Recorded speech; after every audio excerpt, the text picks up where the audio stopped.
Welcome to today's talk. My name is Joseph Giacomin, and today I'll be talking about human-centered design methods. So, human-centered design, just a little refresh what we're talking about in terms of design philosophy and approach. It's a technique or an approach or a philosophy which interacts with the customers and the people involved. It tries to identify their needs, tries to understand their conscious and subconscious desires, and often it helps the participants themselves to transcend what they originally understood about their requirements. It's basically a form of structured empathy. It's a way of helping people. We're not all perfect at being empathic. It's a set of opportunities for interacting with the people we're trying to design for and finding out more about them and empathizing with them in their needs, desires, and everyday life. So human-centered design involves a set of activities. A large amount of human-centered design is the somewhat traditional human factors in ergonomics. At the base of any sort of model or framework of human-centered design, there's a large amount of scientific knowledge about people, what they can do, what they can remember, what they like, how their emotions respond, their reaction times to things, their perceptual capabilities of sight and hearing and smell and taste and touch. So there's a lot of basic science and understanding about people, their capabilities, how that can be quantified and modeled. Then in human-centered design, there's also a lot of what these days tends to be referred to as user experience or UX design or interaction design. There's a lot of asking questions. What is the interaction the person or the people will have with that product, system, or service, and how can we make that easier, simpler, better? How can we avoid errors occurring due to misunderstandings, either me misunderstanding what the machine is doing or the machine misunderstanding what I'm requesting with my input actions. Human-centered design has a lot of semiotics and meanings. Issues like aesthetics fall very quickly into this category. And at the very top of the triangle, the holy grail, the important ultimate objective these days of many design activities is the question of meaning. What does this particular design actually mean to the people who will be using it? What are the reasons why these people are engaging with my product, system, or service?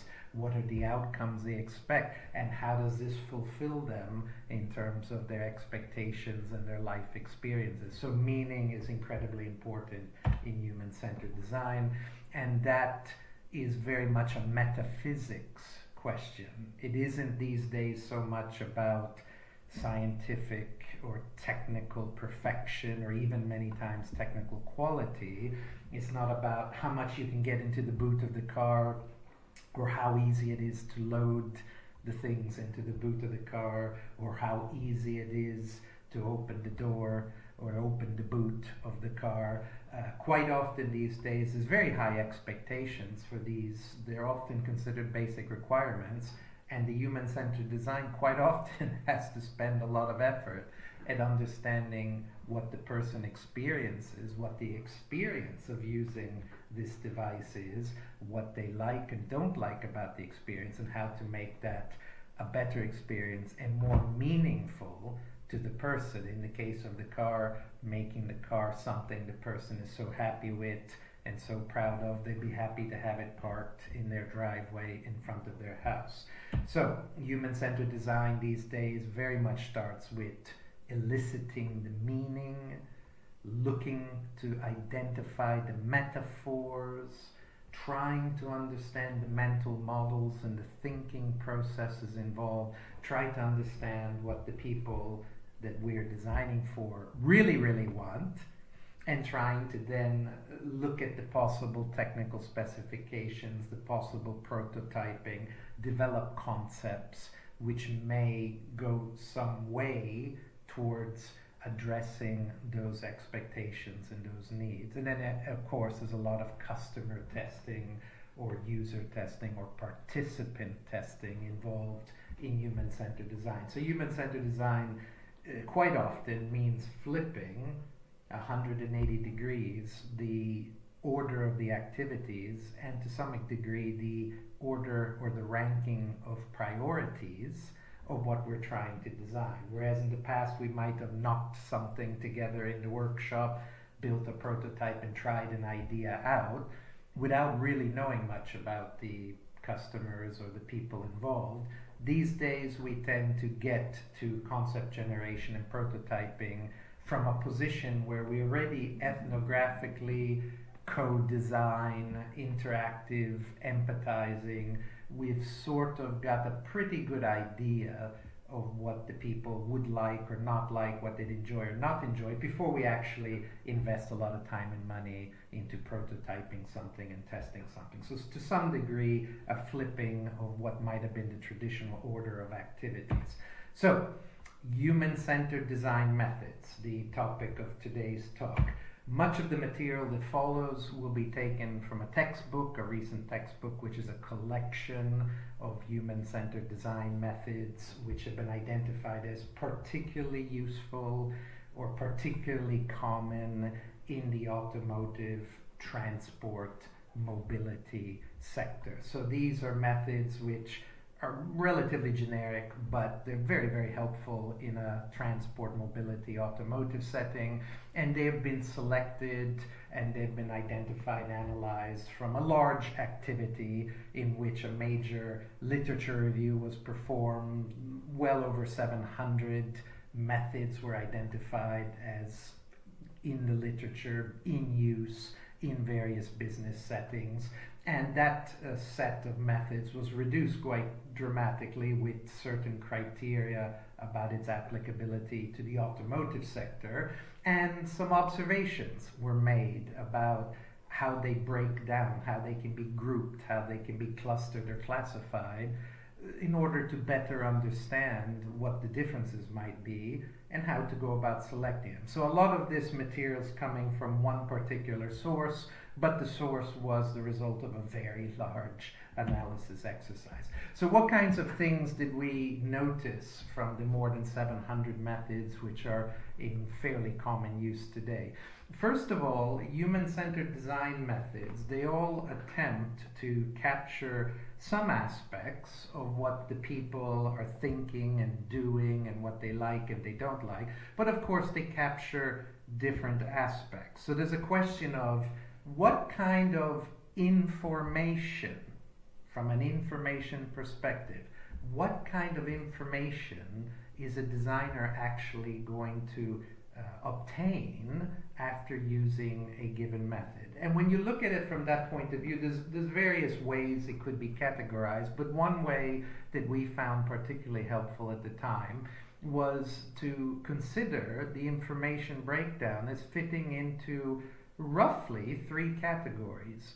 Facts, often scientific facts, often of an ergonomic, human factors, demographic, economic, or sociological nature. Facts about the people. There's lots of information available today in the internet, in libraries. There's an enormous explosion of information available about people. Designers are very lucky today to be able to access these sources of information. There's lots and lots of information about the physical, perceptual, cognitive, and also emotional responses of people. So there's some basic facts or basic principles which are immediately available and usually somehow get considered at some point in most projects.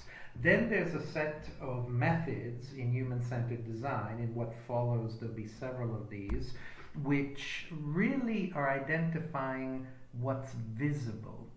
The person interacts with the computer, uses a prototype interface that we're designing as part of a UX or interaction design project. We can measure things like the number of clicks, the number of errors, the number of times the person went back and went back to a previous menu. We can measure things like eye tracking and other methods. So there's lots of things which are very useful in a design context, which are about looking at, measuring, quantifying, observing, noting things which are visible. People's behavior, people's sizes, people's motions, people's reactions, what they're looking at, what they're thinking, what they're doing, what they're choosing or selecting from the item of equipment or the system they're using. There's lots of things which are visible, and many of the human-centered design methods are pretty much catered to capturing what can be seen and noted from the interaction with whatever we're studying. Then there's a set of methods which here are labeled as the invisible, which are much more targeted at knowing what the person or the people, if it's a group, might be thinking. What are the values involved? What are the stereotypes? What are the prejudices? What exactly is going on, as it were, behind the screen, where the participants are acting and doing based on certain decisions, and the decisions are being chosen based on certain thoughts and values and criteria. So there's a series of methods which try very hard to identify beliefs, values, meanings. So from a gross generalization, we can say that these HCD methods that we'll discuss today, they'll each be classified as one of the criteria that can be considered as to whether it's really about facts, really about things we're seeing externally when we look at the people interacting with our design or a competitor's design, or the more invisible, the deeper, closer to the subconscious values, criteria, and beliefs which are driving the actual behavior we're seeing. So we can talk about these methods from an information perspective, and there's certainly at least these three categories. Other characteristics which are important, particularly in business settings where resources must be allocated, projects must be approved, costs can be quite important in deciding what is or isn't done, or at what point we stop an investigation and consider the information adequate. The kinds of things from a practical, everyday point of view, particularly in business settings, which tend to emerge in conversation and which were identified as part of the large study that led to the book from which many of these materials are taken. Parameters, characteristics, they tend to be these 12 here. These are the most popular that were identified. The amount of time it takes to deploy the method, use it with that fixed number of people that's been decided, analyze the results, and come to some conclusions about what might be the product design specifications that are required for the concept generation. The effort, how much, not just time, but how many softwares we need, how much storage space, what resources, how many people might be involved, and so forth. The cost, the economic implication when what we just said previously gets converted into a monetary basis. Staff requirements, how many staff, what level of training. Participants, how many participants, what type of people should we be looking for a given project, how might that affect the complexities of actually performing the project. The purpose, the types of outputs, how we're going to analyze and package and format the data. The settings, it's one thing to issue some questionnaires via email to a few thousand people. It's another thing to go to their homes and interview them in their own living rooms all across Western Europe. So the settings can quite often have a major practical impact, though they may not necessarily have a dramatic logical impact in terms of the selection of the method. Related methods, how many alternatives there may be that can be evaluated. Resources, supporting resources needed, and the time perspective. When everything is taken into account and everything's done and dusted, how many weeks might this activity actually require to do it to a reasonable level of professionalism and a reasonable level of accuracy. So see, these are some of the characteristics which tend to get discussed and which in meetings lead to debate and which need approval for individual projects in most businesses. Now, the methods that are covered in the book are these 47 here, which are the most, as we said, are the most likely, most probable, most common, and from a logical, theoretical perspective, they appear to be the most promising in terms of what they can provide us as data and how well that type of data tends to apply or map over to automotive transport mobility projects. These projects here, each of them is listed in terms of whether it's mostly gathering visible data or mostly gathering invisible data. Of course, in today's talk, there isn't time to go through 47 methods. I've selected a small subset just to give a flavor of some of the concerns that arise and some of the things that arise in discussion when designers are attempting to identify a couple of these, 2 or 3 of these, to use for a given project. So what kinds of things get talked about? We'll illustrate with a small number of these. So the first of the HCD methods, personas. Persona is an incredibly important approach used in most design settings, in most sectors. Persona is really about capturing a representation, a model, theoretical or practical, of the person you're attempting to design for. And having multiple personas permits you to cover the spectrum of the different types of people, different types of customers or users that you're attempting to define for. Now, persona is not a demographic model. Demographics, which say a person's age and where they live and their economic status and what kind of house they're in and how far they commute every day. Demographics can often form part of the information that's gathered when choosing and deciding personas. But persona is a non-scientific design sector approach to capturing what it is about people that guides their thinking, their behavior, their values, their actions. So it's a non-scientific, it's not a scientific model, but it's a representation. It's attempting to put a name, a face, a favorite music, how many friends, what their friends like. It's trying to capture a whole series of characteristics which affect the person's thinking, values, and behaviors. And to some extent, it's bringing with it a set of stereotypes, simplifications, and also to some extent prejudices, because as we select personas, we're focusing on specific types of behaviors that we're agreeing to take as our target. Not always is that particular mix of ingredients fully representative of any one given individual, and not always is it a perfect model of our ideal customer. Nevertheless, personas give us intent, they give us thinking, they give us objectives, something that demographics does not necessarily do. So what kinds of considerations can we say about personas? Time, effort, staffing, cost. Personas, if the data gathering is kept to an absolute minimum, can be a rather fast and quick activity. Nonetheless, personas does bring us a fairly rich outcome, because personas are permitting us to look at people as real, complete individuals and not a set of data items on a table.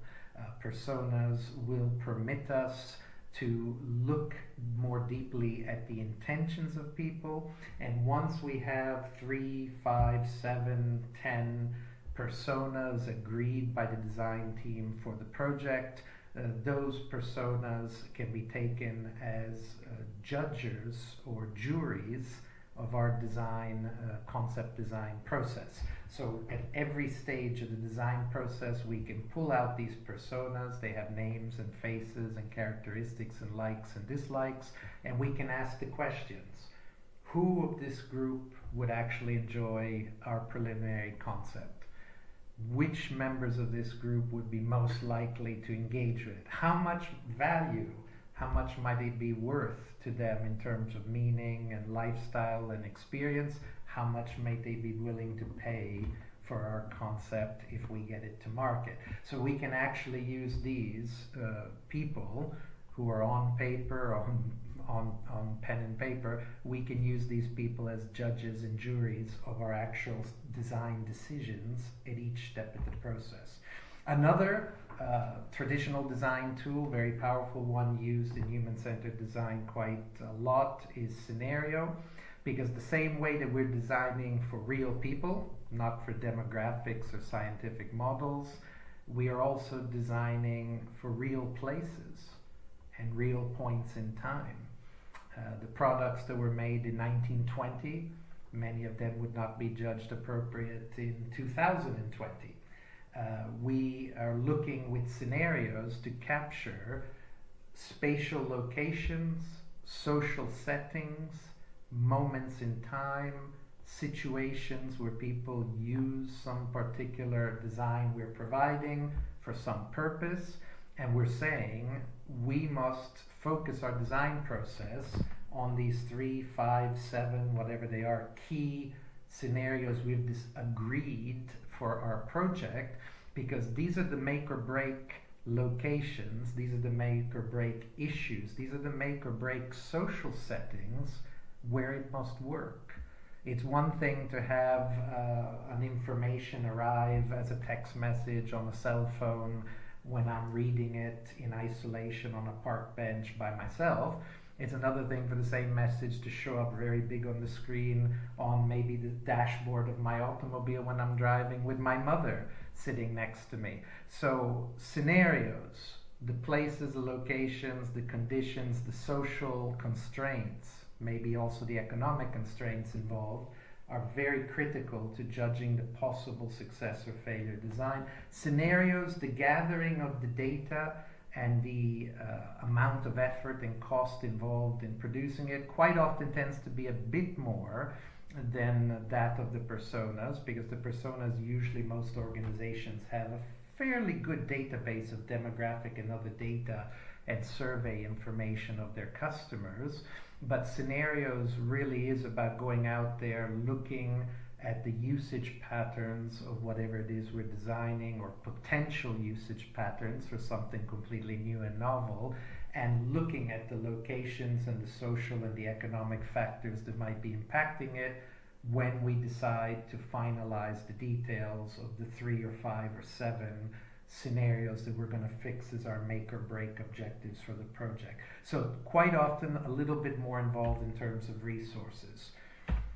Customer journeys, not dissimilar to what we just said for scenarios. Customer journeys tend to require slightly more effort, slightly more staff and costing. Customer journey is a mapping of the step-by-step, moment-by-moment experiences of your customer or the member of the general public, if it's a public service at the local city council level or a national level. Customer journeys are looking at a first-person perspective, usually, of what happens, what needs to happen, what sequences of actions occur. Quite often, information about what the person's thinking and what the person's desiring at that point in the process. It's a step-by-step movie, as it were, or storyboard of what's happening as the person interacts with your product, system, or service, and goes through all the steps to achieve a given goal. So if I'm taking a tourist bus in central London, the customer journey might start with opening my app and trying to find where these tourist buses are and how much they cost and where I have to go to catch one, and it goes through the apps, then it goes through the physical location of the bus stop, then the vehicle arrives, there's waiting times, there's operators, there's ticketing purchases, there's a tour involved. So there's a whole set of steps, some of them short, some of them long. The customer journey is the analysis of all of that and the capturing of all of that into diagrams or maps or tables of information that can be used in a design setting and can serve as feedback or inputs or feeding into things like focus groups and co-design activities with members of the public. So customer journeys, again, a little bit more involved, detailed information about the step-by-step situation a person lives through as they interact with your design or your possible design. Design fictions. Design fiction or real fictions is a term which captures the idea of trying to produce tools and work with participants to discuss things that will be in the future.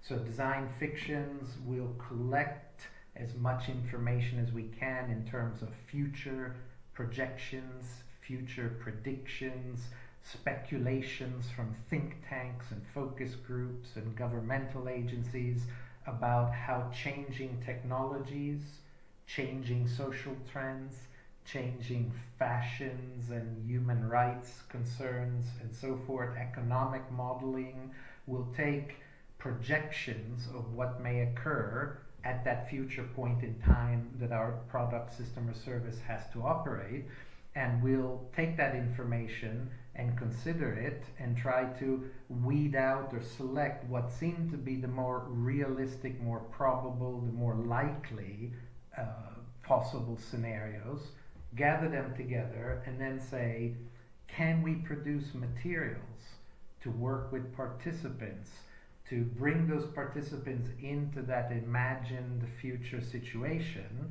such that we can ask detailed design questions so that we can design for that future situation. So perhaps to support such design conversations and such co-design, we may need storyboards, or perhaps we may need to make videos or short movies like science fiction stories, science fiction movies, or perhaps we need a virtual reality simulation. But we will try with visual and other supports to show the people these 3, 5, 10, whatever they are, future speculations, and place the people into that reality long enough to become, to a first degree, citizens of that possible future that we're thinking about.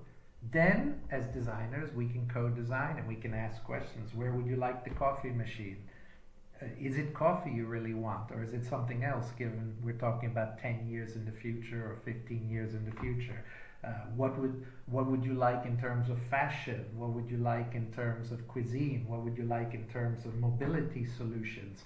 So design fictions is somewhat laborious in terms of gathering data, sifting through all the future projections of the best futurism or futuristic organizations. It's a little bit laborious in terms of time and effort to produce these supports and these visual and other settings that we can place the people in, and it takes a certain amount of time for the people to engage with these before we begin to co-design. A person needs to live in these simulations and in these materials for a certain number of hours or a certain period of weeks, such that they can give fairly good answers from a fairly good understanding of what it's like to live in that future for design purposes. So it's somewhat more laborious, somewhat more involved, but the thing that makes it very useful is we can get feedback about concepts and speculations that as designers we were thinking of proposing for projects that may open and may come into fruition far into the future. Buildings, infrastructure, there's lots of public and other projects which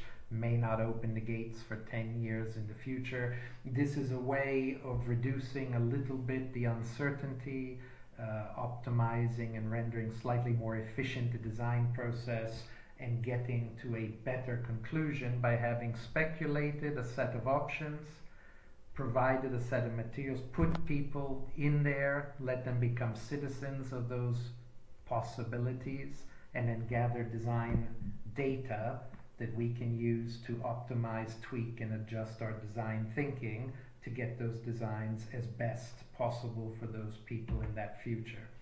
Another design method, very quick and easy, cheap and cheerful, the 5 whys.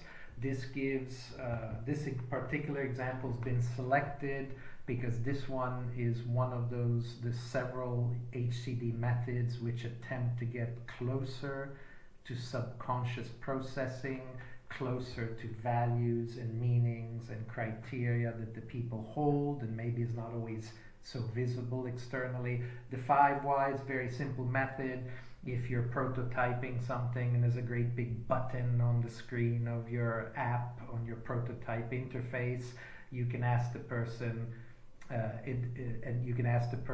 do you think that button is useful or not? And they'll say yes or no. Yes, it's very helpful to have it there. Why is that? 1 why. They give you an answer.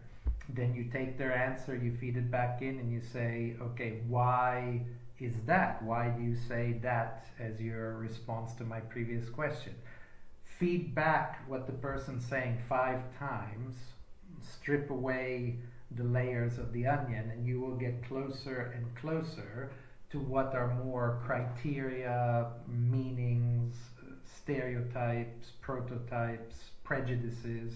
You will get closer to the sort of drivers of the design answering or the design behavior that we're seeing, as opposed to just the more external, visible actions the person is doing. So the 5 Whys is a very cheap and cheerful, simple method. It's not very laborious, it's not very costly, but it's the kind of thing that from a human-centered design point of view can be very helpful, because designing for what is suggested on a questionnaire or what is suggested in an interview at a cognitive level, at a frontal cortex thinking level, can often lead astray.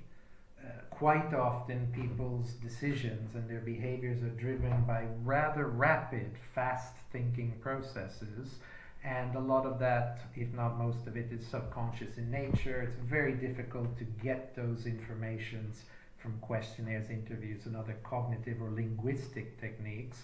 The 5 Whys sometimes can dig out a few bits of information that's really helping to understand what's driving the behavior, can be very useful in a design setting.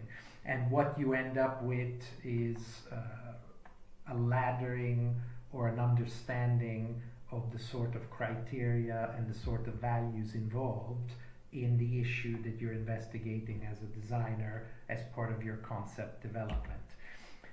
One further technique, which is more typical of recent times, it would have been perhaps quite unusual 20, 30 years ago, love letter, breakup letter.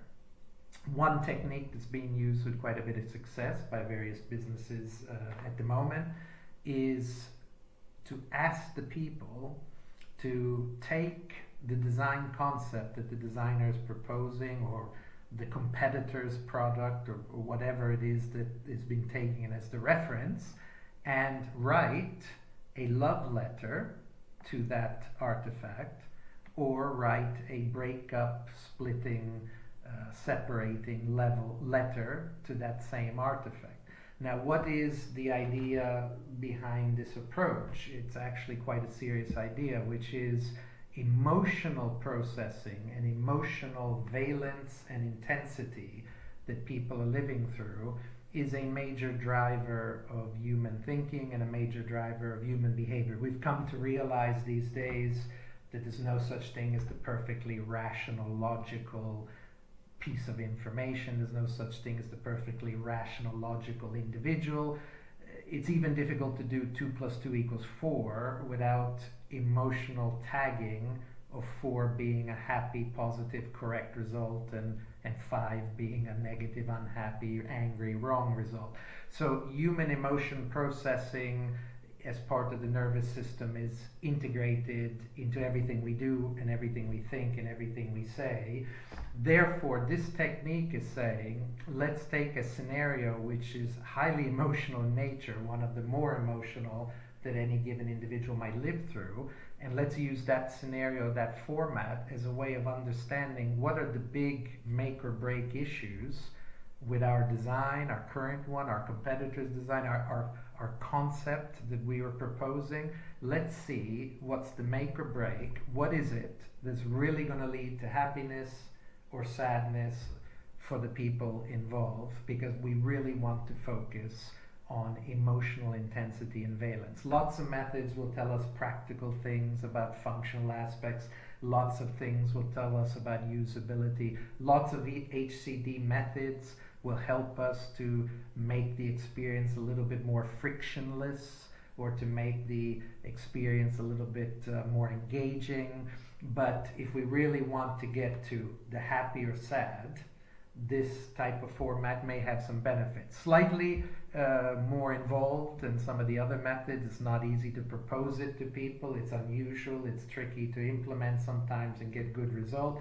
But sometimes some very interesting observations will pop up from the data, and the insights we will get will be very much driven by emotions. So the frustrations or the aversions or the thrilling excitement of something that some aspect of what we designed, those are the kinds of informations, those peak emotions, those peak moments in the person's interaction with the product is what the technique is particularly suited to bringing out. Finally, one final method of human-centered design I wish to mention in this very brief overview: Codesign. Codesign in many ways is the ultimate goal. Human-centered design has a wide range of methods. As I said at the beginning, the work that led to the book found well over 700 methods in fairly regular common use. There's lots of variations of the method, but at the end of the day, co-design, getting the customers or the public at a local community level to contribute to the design process, is a very helpful thing. It saves time, it potentially saves time, potentially saves money, and it certainly ensures that these individuals are now stakeholders of the design process. And it's very unlikely that something that emerges from a co-design activity will turn out to be completely wrong. It's very unlikely the project would turn out to be a complete failure when stakeholders themselves, the personas talking about their scenarios, were engaged with the design team from the beginning as part of the design process. So design concept ideation, design concept verification, validation, critiquing, redesign activities with groups of people selected from the community. It can be a bit expensive up front and a bit time consuming to get these projects off the ground, but there are some cost savings and efficiencies downstream as truly risky and problematic and unpopular designs are weeded out very quickly due to the direct involvement of the stakeholders, and they don't progress to other steps or other phases of the design process, which might be quite expensive, such as prototyping and customer testing and usability testing. So co-design upfront has quite a bit of investment. It's somewhat time consuming as a process, but it does ensure that those projects which proceed are likely to have a degree of success, and thus many of the technical and other stages of the project development are avoided for those particular concepts which are a bit problematic. So what you can get from here is some savings of effort in terms of prototyping and testing and validation testing. You can certainly get customer or public stakeholder buy-in, and you will definitely end up with some results which will probably be received rather well by the public involved, by the groups involved, given that they were part of the process from the beginning. So that's a little flavor, a little examples of some of the more popular and some of the more useful HCD methods. The full list was shown at the beginning of the talk. There's 47 in total. It's quite a few variations. The book can be referred to for further details. Now, a couple further questions that tend to come up quite often in human-centered design. one of the more typical questions that human-centered designers will get asked by their staff colleagues, colleagues from other departments, or the clients who are setting the design briefs and paying for the work. How many methods should we be applying? And what selection criteria should we be choosing to ensure we get the best result? Because it must seem fairly obvious that using one method to interview, talk, observe people is unlikely to produce all the observations, all the information, all the main criteria and values involved. Usually you need to use more than one method, and usually there's a question of, well, how do I choose the different ones? In what way should they be different so as to ensure that I'm getting the widest possible range of information? Now, the answer to that question, the first part of the answer is design is not a scientific process. This is not a formula. There's no way to capture it mathematically in simple statistical terms. So no answer can be given in terms of what's the minimum number of methods or how to choose the methods such that you have the ideal correct answer. There's no such thing as right or wrong correct in design. There's good designs, there's poor designs, there's promising designs, there's great new opportunities, there's more traditional or conservative evolution of designs, but it's not as simple as right or wrong. One method which I personally favor and I think is very helpful and quite often is more than sufficient to do a reasonable job is human-centered design method triangulation, or more widely design method triangulation, because it can be applied also in sustainability and other areas as well. What is HCD methods triangulation? The idea is, let's use the traditional value from antiquity, the perfect number 3. Let's use 3 methods, because if 2 of the methods are contradictory in terms of their findings, the third method will help us to break the tie and be a bit more confident which side to lean on in terms of prioritizing design requirements and people's needs and desires. So going for 3 as a minimum number of methods seems a reasonable approach, and we've seen it to be helpful many times. Then the question becomes, well, if 3 sources of information are being used, how should those items of information be generated? What would make them very distinct and different one from the other, such that when we get 3, we're definitely getting 3 somewhat different views or 3 somewhat different photographs of the design scenario, the design issue, the question that we're investigating?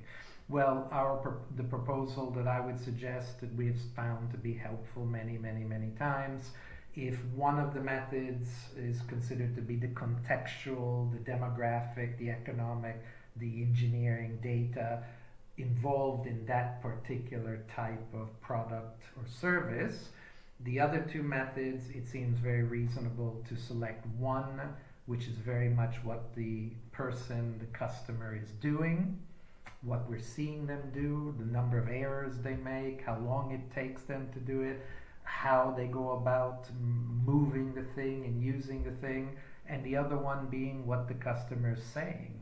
When we ask them the 5 whys and we dig deeply into why they're actually using that, why they purchase that, why they actually enjoy or don't enjoy that, something like the 5 whys, something that's about what they're saying, which is revealing deeper thoughts and values, that can be very helpful in that sort of a situation.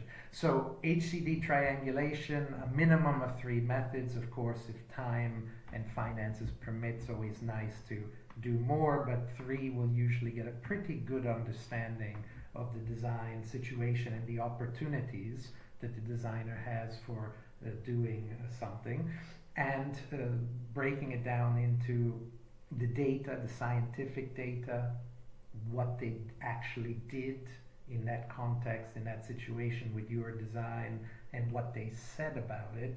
usually you can get different views and different data sets, and bringing it all together and finding the common themes will probably reveal what's needed for the design.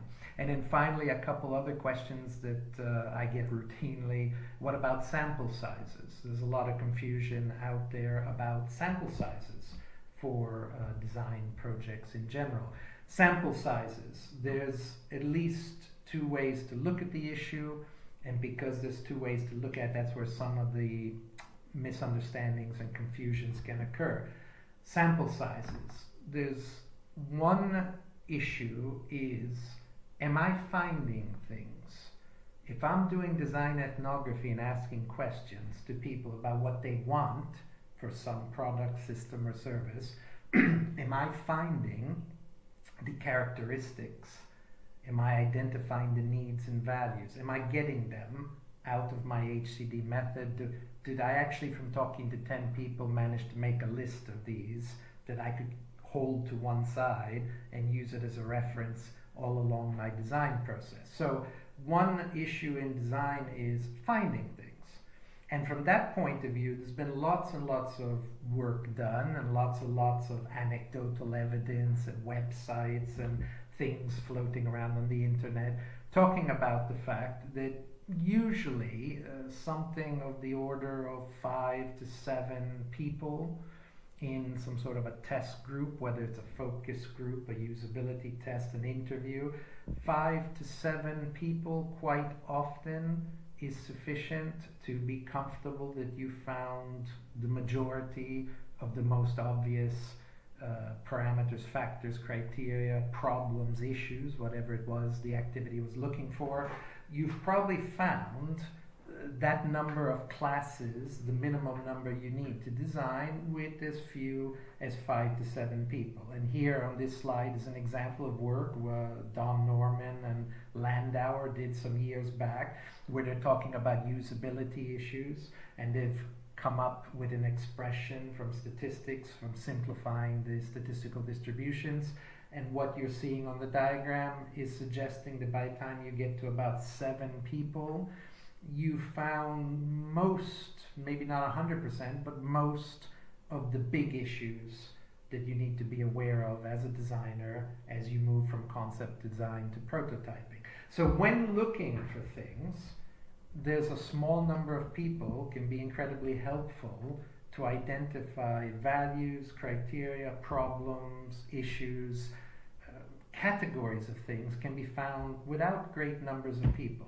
Instead, of course, there are situations where a designer would like data of a more scientific, more statistical, more confidence interval nature. So there may be things such the hand sizing of a handle of a device where you would not wish to use just 5 to 7 people because you really wish to ensure that you're working from a 5th percentile to a 95th, or a 2 percentile to a 98. You're trying to be scientifically accurate about that particular parameter or that particular aspect of your design. In those design contexts, in those decisions, in those parameters of your artifact that need scientific rigor, of course statistical sampling and statistical theory with Gaussian and other distributions is perfectly applicable. That's the correct logic. And what you find when you see things from that point of view is you actually need quite a few people, even though the stabilization follows a similar pattern. If you look at this image in the slide, you will see that this is a question of looking at a 95% confidence interval for a sample population. If we put the population size along the x-axis and we have how many people we need for 95% confidence in any given thing we measure about them, you can see that again, it's very nonlinear. Again, it goes towards an asymptote. Again, you don't need that large a sample of the population. For 1 million people in the community, as little as 300, 350 people is adequate within a 95% confidence of the number being correct as the mean value you've obtained from them. that is a tiny fraction of the population. So larger number, but still a relatively small number compared to the population. So bringing it all together and summarizing, just as a rule of thumb, this is not a scientifically rigorous, perfectly defensible, fully applicable statement, but something you'll find in many publications, many books, and in lots and lots of commercial practice on an everyday basis. You'll see that when the designer or the design team has questions which are of the type identifying what is it that people want, what are their major issues, what are the big problems, is there a usability issue with this interface design or not? When we're looking for things, categories of things, we're talking about nominal scales. We just want to know if they exist or not and give them a name. Usually all the studies, and I showed one, but there's many, the studies will always highlight something of the order of 5 to 7 people, will get you a pretty good, a pretty complete list of all the larger, the more important things. There may be someone out there who has a very specific need and a very subtle need, and that may not emerge, but the big issues affecting the design quite often will be surprisingly well collected with even just 5 to 7 people.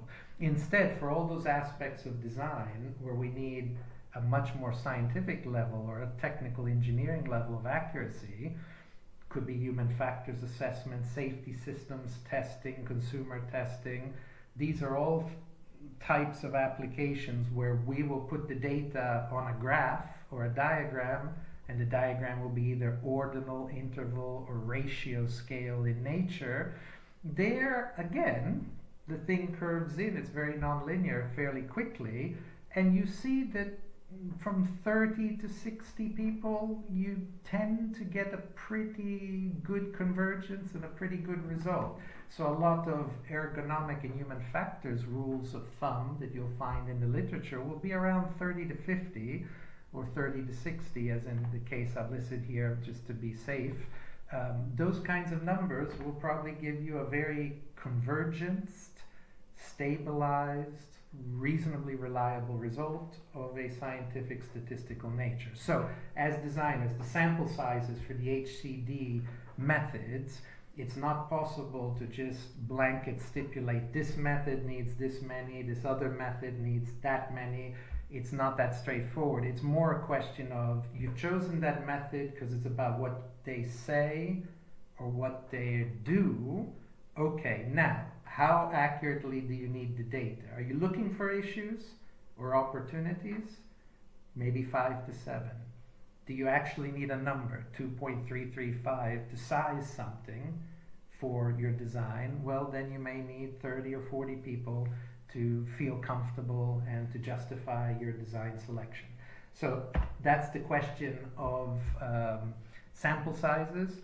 I thank you very much for your time and patience with this talk. I hope there was some relevance and some use of the topics. I hope it shed a little bit of light on this issue of methods of human-centered design. There's many of them. They have different purposes, and quite often they're explained in very different ways in the books and in the literature. I hope that by bringing it all together, talking about how they can be seen from an information point of view or time or cost or an infrastructure point of view, hopefully we've helped to simplify that a little in terms of organizing, and with the sample sizes, hopefully we've avoided a bit of the confusion which sometimes occurs where it's not obvious how many people you should be using, how many participants in a given approach, a given technique. So thank you very much, and speak with you again next time.